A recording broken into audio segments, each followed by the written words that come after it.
turn this one on.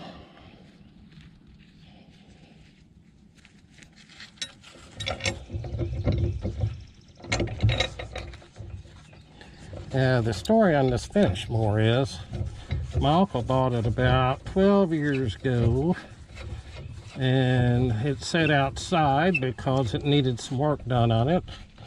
And whenever I started looking for a finish mower, I traded a rake for it, and they fixed it up too for me. So win-win, except this is an 84-inch, and the tractor is really supposed to only pull a maximum of a 72-inch, but it does fit.